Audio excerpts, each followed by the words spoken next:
Hey y'all,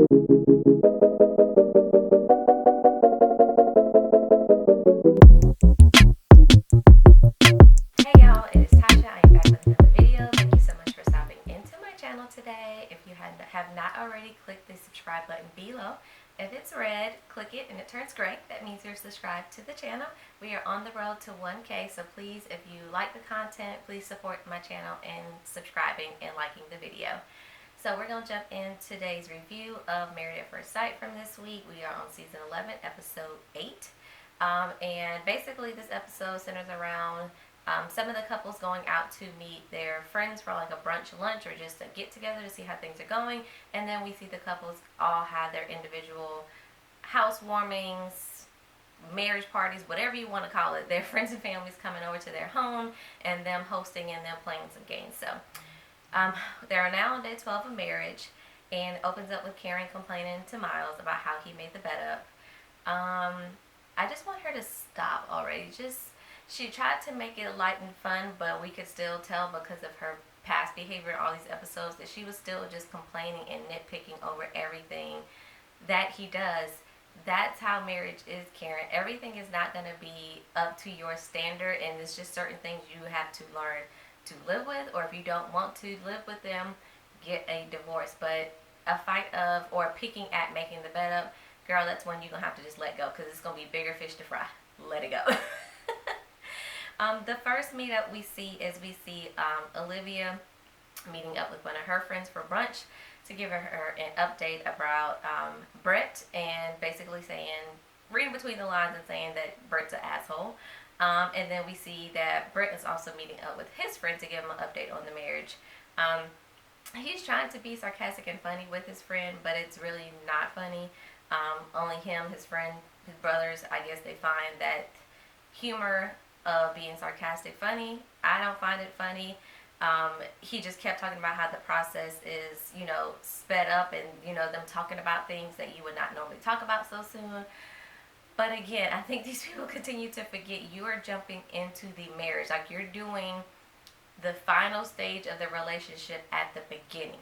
So everything else is going to be in reverse, and you're basically having to play catch up of everything you probably should have already known on the back end now, because you've already gotten married. So get over it.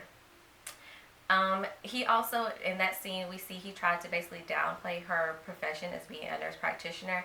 He and his friend acted like they had no clue what a nurse practitioner does, and he downplayed it and saying, oh, they're just a nurse that writes prescriptions. Dude, a nurse practitioner can be somebody's primary care doctor. Like, they are a physician. Like, stop it. He's just so angry and being so petty that she makes more money than him. And although he says he's okay with it, he's really not. I just need him to get over it, because this is her job. She's not going to stop being a nurse practitioner just because you're having a little pity party over it about yourself because she makes more money than you. Get over it, support your wife, and let's move on. Next, we see Woody cooking breakfast for Amani, and they're just continuing to just be so comfortable with each other. It's so cute. Woody is saying all the right things, so I really hope he's not just talking a good game and all of this continues throughout the 8 weeks, and that they definitely stay married. Amelia and Bennett, they meet up with their friends separately. Bennett's friend is concerned if he has to move because of Amelia's residency. She almost seems like she has a little bit of a crush on Bennett. Amelia better watch her around her husband. Just, leave Amelia's husband alone, girl. We see Miles hyping up Karen. She, when they went to their scene, she came in, and I think she had gotten her hair done or outfit or something. He was just like, oh shoot, look at you, like trying to make his wife smile and, hype her up and make her feel good. And she just continues to give him the cold shoulder. She just looks at him like, stop, don't do that. And I know she's saying that, that kind of affection and stuff makes her uncomfortable, but I mean, in a sense, in that instance, like if he just said, oh shoot, look at you, like just do a little dance, or be like, stop playing, I know I look good, like do something flirty or fun. It's just like she just don't want him to say or do anything flirty towards her, but yet he's like, I'm trying to help the situation here. I just don't know what to do with her. Um, but I really want the shift to kind of focus on her really actually trying to get to know Miles and like him. I was happy that this episode Miles was vocal in kind of what he needs and what he's kind of not getting from her to get more information, because I feel like he's just been constantly pouring himself into her and she has not really been doing much of the pouring into him, just kind of taking what he's been given to her. So I really want that to shift, but I was happy to hear him say that, especially with their conversation that they had with Pastor Cal last week. So good job, Miles. And then she continues to say, you know, I just want to take things slow. And again, her and Brent, you jumped into getting married. There's no taking it slow at this point. I understand getting to know somebody and feel comfortable around them, but you did the end of the relationship at the beginning.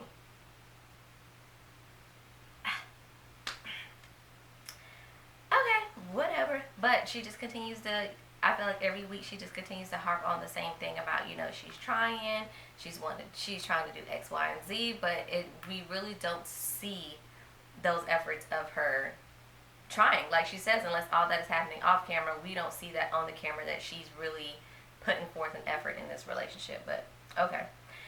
Then we move on to Henry and Christina. And y'all, if I have to see Christina purse her lips one more time, and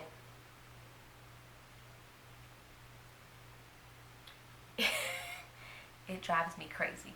It literally drives me crazy because she does it all the time. I don't know if she realized that she does it, but she does it, and it comes off so snotty every time that she does it. It drives me freaking crazy, and I just don't understand what her deal is with the producers and the cameraman. Like, she is constantly breaking that third wall of a reality TV show of then having the camera go to the camera people and the producers that are trying to help them in the scene.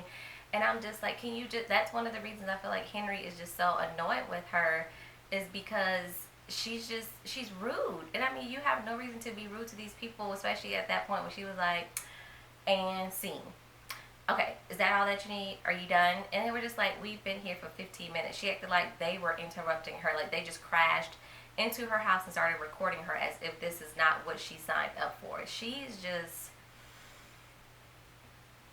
I don't know. She just needs a man that, I know that Henry is like very soft spoken and doesn't really give her much, but she just needs a man that dotes on her all the time and then just lets her walk all over him. That is the type of man that she wants to be married to. She just wants to hear, I'm beautiful, thank you, I love you, and then she's still able to do whatever it is that she wants to do. And Henry's not that guy. Now, I don't think that Henry is perfect either, because I do feel like Henry can open up a little bit more. I don't think it's his personality. I feel like he is at least trying, because he did ask her a question while they were kind of going back and forth in the kitchen cooking. And with the question that he did ask her, she was like, I don't know. Like, she still didn't answer. I was like, girl, he at least took this attempt to try to engage with you, and you were just like, I don't know, and then let the answer go by. So I think they were both cut really a raw deal of, I don't think Henry should have even been on the show, in my personal opinion, because I don't feel like not that he's not prepared for marriage, but marriage in this sense of this show, I don't think this was the best for him. And then Christina she needs to work a lot on herself, because she's so self-centered and thinks, I don't want to say thinks so highly of herself, because it's good to think highly of herself, but she goes beyond into thinking she's better than everybody else because of, you know, what she is, who she is, what she does, whatever. She takes it to that next level, so I just don't like it. But I was so proud of Henry this episode for not only talking more, but standing up for himself, of like, you know, I'm just going to give you a minute. Or when she was going back and forth about the groceries and him not helping, and he was like, she acted like she was just buying everything. He was like, I asked you if you wanted me to Venmo you some money. And like, he took up for himself so that she would not have him out here in these streets looking like he just looking crazy. So I was happy to see him kind of grow a backbone a little bit with Christina this episode. And I think she needs to see that, because she's just like, she's at her wit's end with him. And honestly, like I said, I can't blame her, but how she's going about it is not the right way. Like, if you're truly that fed up, talk to the experts. Get out of it. You don't have to wait until the 8 weeks. Get out of it now if you feel like you're not gonna make it. But they just, yeah, they get on my nerves. So after that, we see the husband and the wives get together separately so that they can talk about how things are going. Y'all, Karen's hair and that colorful sweater off the shoulder, everything. I love that look on her. She looks so good. Olivia shares with the girls how they got into an argument about budgeting, and then Britt is telling the guys all about these spreadsheets and acting like she has no clue about budgeting. I think Woody and Amani are like the only two keeping it real with these couples. Like, when you hear what they're saying to these people, they're just like, but dude, why are you doing that? Like, that was too much. Or he did that for X, Y, and Z reason. Or she did that. And I'm just like, as if I didn't love them already, that's another reason why I love them. I feel like they're the only ones that really kind of speak up so far in the show. When every other couple, whenever they get together, all the couples may just sit there if they feel like awkward tension or somebody says something and they like, I don't really agree with that, but I ain't gonna say nothing. Woody and Amani, they're gonna say it. So that was nice. Again, Christina kept complaining to the girls about the lack of affection from Henry. But again, I think Henry's already turned off by her attitude, that he just has no interest in hugging her, kissing her, being her husband, nothing. He's just not attracted to her. We see Miles and Karen finally kiss. This was before they had their little party, but we finally see them give each other a little smooch, and Miles just looks so elated that he finally got something from his wife. And I'm like, Karen, girl, thank you for doing something, okay? We see Brett helping Olivia create a budget. I appreciate his thought process with that, because again, it's great to learn how to budget, but he acts like her dad, or like he's a financial advisor to like break down all aspects of her finance.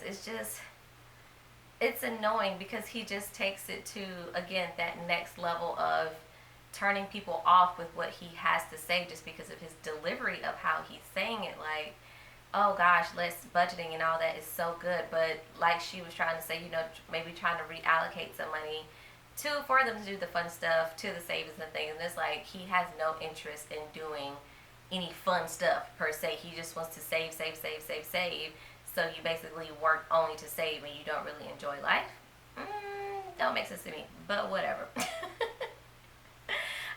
But he was in a good mood during that scene. You could tell he was happy, because he felt like he was probably being the hero and, saving her, because she was asking for his help and he needed to give her information that he felt like, yeah, she needs me.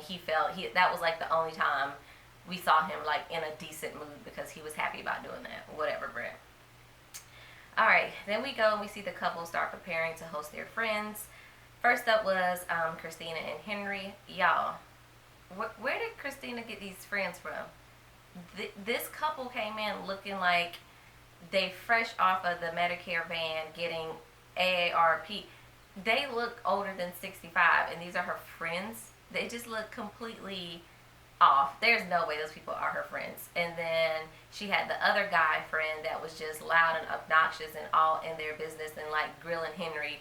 I felt like she was complaining maybe to this friend, and then when this friend got the opportunity to be in front of Henry, he was going to spit out all this stuff that Christina probably had already fed to him. So that was very annoying. We see, oops, let me go back. Then we see Henry's friends are talking to Christina, and the girl who, I can't remember I think her name's Kristen, because it's similar to Christina. But she was telling Christina, how he really helped her during a really tough time in her life. And he's just a really good friend, but it's just really slow for him to open up. And you can ask that, all their friends that, but once he does, he's like the sweetest person you'll know. And she's just like, oh, that makes me smile. Like, I'm so happy to hear that. Thank you so much for sharing that. And then you say all that, and you're going to go right back to being a bitch. Like, Christina, get out of here. Get out of here. They just seem like they are polar opposites. Their friends seem to be polar opposites. I just want this to be over with, because it's awkward and uncomfortable. We see Woody and Amani friends come over their place, and their party is basically the complete opposite of Henry and Christina. It is so cute. They play Never Have I Ever with their friends, and of course Woody loses because he just be out here doing all kind of stuff. But they just like how Woody and Amani just mesh well with each other. It's like their friends just came in the space and just meshed so well right with them. It's like if I didn't know these people had just got married and didn't know each other, I would think this is their regular hangout crew and this is who they hang out with all the time because it was just so comfortable, so cute. I just love them. They're so cute. But Woody kind of separated and went off with his friends, and of course Woody is like, I gotta tell the fellas, that I'm the man, I'm doing it. But he has to go and like brag to his friends, and then Amani goes and she's able to talk to her girlfriends, which also actually includes Woody's cousin. And she had told Amani like, yeah, I wasn't sure, but this Woody that I see, like, I'm proud of him, and you welcome to come to whatever I invite Woody to, and so it just seems like their family and friends just mesh so well with each other, which I know then makes it so much more easier for them because they know they have that support. Next, we see Karen and Miles at their housewarming party, and of course, she's wanting to talk to his friends because I feel like Karen is just trying to still continue to find anything she can to not like Miles. She continues to think he's putting on this front. This is not who he really is. I need to talk to his friends to get the details on who the real Miles is. And then everybody just keeps saying this is him. Like his sister was gorgeous, by the way. His sister was just like, this is him. Karen was just like, I'm just waiting. I'm just not sure if this is really him. And his sister's like, I don't think you're gonna get that. This is him. He's a really nice guy. He is a good dude. This is who Miles is. And I'm just like, Karen, just take it for what it is. Stop trying to continue to look for where the other shoe is going to fall. If it does end up falling sometimes, so what? It is life. You have to deal with it and move on. But for now, this guy is just showing you who he is, and you just continue to try to find holes in his story, and how he portrayed himself is just getting on my nerves so bad. I like how Miles talked to Karen's friend and really try to get some insight into how to approach her, how to talk to her, how to care for her, and his questions to her friend was more inquisitive so that he can make sure that he is being mindful of her needs and wants and how she moves and things like that, versus her conversations to his friends and sisters is more of investigative, trying to just be like, give me the dirt, and it's like there's no dirt to give. We see them play Truth or Dare at their party, and from the previous last week we had saw that Karen was sitting on Miles' lap and then that they had kissed during that scene. Well, this week we find out that she was only sitting on his lap and kissing him because it was a dare. I was like, as soon as I thought there was hope that Karen was finally coming around, I'm like, at least he got some affection, but it had to be at the source of a dare and not truly her wanting to sit on his lap and wanting to give him a kiss. But hope maybe that's just the door creaking open maybe, for her to just open up a little bit more to him. Then we see Olivia and Brent's friends come over to their place and play a game of Jenga. We see Brent is just downing the beers one by one in a game of Would You Rather. She goes and talks to her sister off in her bedroom. Pia complains to her sister about them, just really not doing anything. They kind of just go to work, come home, and do all the same stuff that she would normally have done by herself. So she's feeling some kind of way about that because now that she has a husband and a partner, she wants to do more things, which I'm like, I don't know how to feel about that, Olivia, because you kind of told him that, you have your routine, you have your life, and that this is what you do every day. You come home, you hang out with friends, you do whatever. So it's like in one sense you are like, this is my routine and I don't want to lose anything, this is what I want to do, and then the next breath you want him to, do all these other things that you could not have done by yourself. So you got to pick one because it is a bit confusing. Their party was basically pretty boring, so I don't have many notes from there because it was just boring. Amelia and Bennett, they then have their friends over, and it's just a little happy bunch of awkward people all together. it is just they're so cute. They are just so hippie. They just love everything. Again, they are like the Woody and Amani. Their friends and family just mesh well with each other. Like they just look like one big cohesive group. They were just so cute that they had for their activity at their party. They just had like a big roll of paper, a canvas out for all their friends to paint on, so that it's something that they could have hang up on their wall after the party was over. So that was so cute. Their friends, they loved it. Their friends absolutely loved doing that. So it was so cute. And then we see that does Bennett does talk to Amelia's friend for a bit, and we see that Amelia's friend then comes back and talks to her, and he's like, oh, I like him. Like, he kind of gives him the thumbs up and the confirmation that, you know, I like this guy. I think this is going to be good for you. So I do like them. And when I saw their little project, I was like, I expect nothing less. I expect their party to be something, you know, like that, of doing some kind of arts and crafts. And that's fine. I just want to give both of them just a little bit of a makeover. Like, it's okay to be in that, like, hippie vibe, in that fashion, but theirs just look like thrown together thrift hippie finds. So I don't want to change their style, just making it look a little bit more put together. So I wish I could give both of them a little mini makeover. Just to, you know, jazz them up a little bit. After that, basically the rest of the episode wasn't too exciting. So this one just was a lot of just getting some information, see how they interact with people, but it wasn't too much drama. We'll see what next week brings for us. So I hope you guys have enjoyed this video. Let me know your thoughts below in the comments on how you felt. I felt this episode was a tad bit slow compared to all the others, so we'll see if it picks back up in next week. Till then, I'll catch you guys in the next one.